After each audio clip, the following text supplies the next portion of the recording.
পারস্য উপসাগরের জল আজ অস্বাভাবিক রকম নিশ্চুপ। উপর থেকে তাকালে মনে হয় শান্ত, নীল আর স্থির, কিন্তু সেই শান্ততার নিচে যেন অদৃশ্য এক চাপা গর্জন জমে আছে। দিগন্তের দিকে চোখ গেলেই দেখা যায় মার্কিন নৌবাহিনীর বিশাল রণতরী, বিমানবাহী জাহাজ আর সহায়ক যুদ্ধ জাহাজের দীর্ঘ ছায়া। ধীরে ধীরে তারা এগিয়ে আসছে ইরানের উপকূলের দিকে। এই দৃশ্য প্রকাশ্য শক্তি প্রদর্শন হলেও আসল আতঙ্ক লুকিয়ে আছে চোখের আড়ালে। বিশ্ব বুঝতে পারছে এখানে শুধু জাহাজের লাইন নয়, সংঘাতের ছায়া এগিয়ে আসছে। এই টানটান পরিস্থিতির মধ্যেই আন্তর্জাতিক গোয়েন্দা মহলে হঠাৎ করে ছড়িয়ে পড়ে এক অস্বস্তিকর খবর, এমন এক তথ্য যা নাকি পুরো সামরিক সমীকরণকে মুহূর্তে বদলে দিতে পারে। গোপন সূত্রগুলো বলছে ইরানের হাতে রয়েছে এমন একটি অস্ত্র যা ব্যবহার হলে পশ্চিমা বিশ্বের আধুনিকতম নৌ প্রতিরক্ষা ব্যবস্থাও কার্যত অচল হয়ে পড়বে। কিন্তু এখানেই রহস্য আরও ঘনীভূত হয়। ইরানের ঘনিষ্ঠ মিত্র রাশিয়া ও চীন নাকি তেহরানের উপর চাপ সৃষ্টি করছে, যাতে অস্ত্র এখনই প্রকাশ্যে না আনা হয়। প্রশ্ন উঠছে, এমন কি রয়েছে এই অস্ত্রের ভেতরে যা শত্রু তো বটেই, মিত্রদেরকেও অস্বস্তিতে ফেলছে?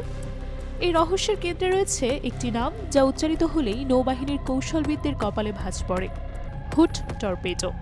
সামরিক ইতিহাসে অনেক টর্পেডো ভয়ের প্রতীক রয়েছে, কিন্তু হুড যেন সেই তালিকায় আলাদা একটা অধ্যায়। পশ্চিমা বিশ্লেষকরা বলছেন পানির নিচে চলা বিশ্বের দ্রুততম মরণাস্ত্র এটি। এটি কোনো সাধারণ টর্পেডো নয়, এটি প্রযুক্তির সম্পূর্ণ ভিন্ন ধারার। একে বলা হয় সুপার ক্যাভিটেটিং টর্পেডো, অর্থাৎ এটি পানির ভেতর দিয়ে ধীরে চলা কোনো অস্ত্র নয়, বরং কার্যত পানির নিচে উড়ে যাওয়া এক ধ্বংসযন্ত্র। ২০০৬ সালে ইরান যখন প্রথমবার এই টর্পেডোর সফল পরীক্ষা চালায়, তখন থেকেই ওয়াশিংটনের সামরিক করিডোরে অস্বস্তি শুরু হয়। এরপর হরমুজ প্রণালীতে একাধিক সামরিক মহড়ায় এই অস্ত্রের উপস্থিতি ধীরে ধীরে স্পষ্ট হয়ে ওঠে। হরমুজ প্রণালী শুধু একটি জলপথ নয়, এটি বিশ্বের জ্বালানি প্রবাহের প্রধান ধমনী। প্রতিদিন লাখ লাখ ব্যারেল তেল এই পথ দিয়ে যায়। সেখানে এমন অস্ত্রের অস্তিত্ব মানেই শুধু সাময়িক নয়, অর্থনৈতিক চাপ সৃষ্টি করার ক্ষমতাও ইরানের হাতেই চলে যাওয়া। হুড টর্পেডোর প্রযুক্তির ভেতরের গল্প আরও ভয়ঙ্কর। সাধারণত পানির নিচে কোনো বস্তু দ্রুতগতিতে চলতে গেলে পানির ঘর্ষণ তাকে ধীর করে দেয়, কিন্তু এই টর্পেডোর নাকে রয়েছে বিশেষ গ্যাস নির্গমন ব্যবস্থা। চলার সময় এটি সামনের দিকে গ্যাস ছেড়ে একটি বিশাল বাষ্প বুদবুদ তৈরি করে। সেই বুদবুদের ভেতরেই টর্পেডোটি চলতে থাকে, ফলে এটি পানির সঙ্গে সরাসরি সংস্পর্শে আসে না, পানির ঘর্ষণ প্রায় শূন্যে নেমে যায়। এ কারণেই সম্ভব হয় এমন গতি যা সমুদ্রযুদ্ধে আগে কল্পনাও করা হয়নি। যেখানে সাধারণ টর্পেডোর গতি ঘন্টায় ৫০ থেকে ৮০ কিলোমিটারের মধ্যে সীমাবদ্ধ, সেখানে হুড টর্পেডোর গতি পৌঁছাতে পারে ঘন্টায় প্রায় ৩৬০ কিলোমিটার পর্যন্ত। সমুদ্রের নিচে এই গতি মানে লক্ষ্যবস্তুর জন্য প্রায় নিশ্চিত ধ্বংস। কোনো বিমানবাহী রণতরী বা সাবমেরিনের হাতে তখন থাকবে মাত্র কয়েক সেকেন্ডের প্রতিকৃত সময়। বাস্তবতা হলো, বর্তমান বিশ্বে এমন কোনো কার্যকর প্রতিরোধ ব্যবস্থা নেই যা এই গতির সঙ্গে পাল্লা দিয়ে একে থামাতে পারে। একবার ছোড়া হলে ফলাফল বদলানোর কোনো সুযোগ প্রায় থাকে না। ইরান ভালোভাবেই জানে সরাসরি নৌযুদ্ধে যুক্তরাষ্ট্রের সঙ্গে শক্তির ভারসাম্য তাদের পক্ষে নয়, তাই তারা বেছে নিয়েছে অপ্রতিসম যুদ্ধ কৌশল। ছোট নৌযান, দ্রুত আঘাত আর হুড টর্পেডোর মতো অস্ত্র দিয়ে শক্তিশালী নৌবহরকে পঙ্গু করে দেওয়াই তাদের মূল লক্ষ্য।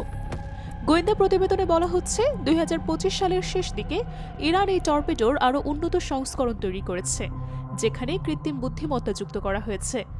ফলে এই অস্ত্র নিজেই লক্ষ্য শনাক্ত করতে পারে, মাঝপথে বাধা এড়িয়ে গতিপথ পরিবর্তন করতে পারে। ধারণা করা হচ্ছে ২০২৬ সালের মধ্যে এটি ইরানি নৌবাহিনীর অন্যতম প্রধান শক্তিতে পরিণত হবে। তবুও সবচেয়ে বড় প্রশ্ন থেকেই যায়, রাশিয়া ও চীন কেন ইরানকে এখনই তাস খেলতে দিচ্ছে না? বিশ্লেষকদের মতে এর পেছনে রয়েছে সূক্ষ্ম কূটনৈতিক হিসাব। মস্কো ও বেইজিং জানে শুরুতেই যদি ইরান তাদের সবচেয়ে বিধ্বংসী অস্ত্র ব্যবহার করে ফেলে, তাহলে যুক্তরাষ্ট্র দ্রুত নতুন প্রতিরোধের ব্যবস্থা তৈরি করতে ঝাঁপিয়ে পড়বে। তারা চায় হুড টর্পেডো থাকুক শেষ মুহূর্তের অস্ত্র হিসেবে, যখন পরিস্থিতি পুরোপুরি নিয়ন্ত্রণের বাইরে চলে যাবে। আরেকটি বড় কারণ তেলের বাজার। হরমুজ প্রণালীতে যদি একবার এই টর্পেডোর আঘাতে কোনো বড় জাহাজ ডুবে যায়, তাহলে সঙ্গে সঙ্গে তেলের দাম আকাশ ছোঁয়া হবে। এই অস্থিরতা এই মুহূর্তে রাশিয়া ও চীনের অর্থনীতির জন্য ঝুঁকিপূর্ণ। রাশিয়া ইউক্রেন যুদ্ধ নিয়ে ব্যস্ত, চীন তাইওয়ান ইস্যুতে সতর্ক অবস্থানে। পারস্য উপসাগরে এখনই পূর্ণমাত্রার যুদ্ধ তারা কেউই চায় না। পেন্টাগনের কাছে বাস্তবতা এক দুঃস্বপ্নের মতো। আকাশপথে তারা যতই আধিপত্য দেখাক, সমুদ্রের নিচে সুপার ক্যাভিটেটিং হুমকির সামনে তারা কার্যত অসহায়। হুড টর্পেডো শুধু একটি অস্ত্র নয়, এটি ইরানের প্রযুক্তিগত সক্ষমতার প্রতীক। দীর্ঘ নিষেধাজ্ঞা আর অবরোধের মধ্যেও তারা যে এমন ক্ষমতা তৈরি করতে পেরেছে সেটাই পশ্চিমা বিশ্বের সবচেয়ে বড় উদ্বেগ।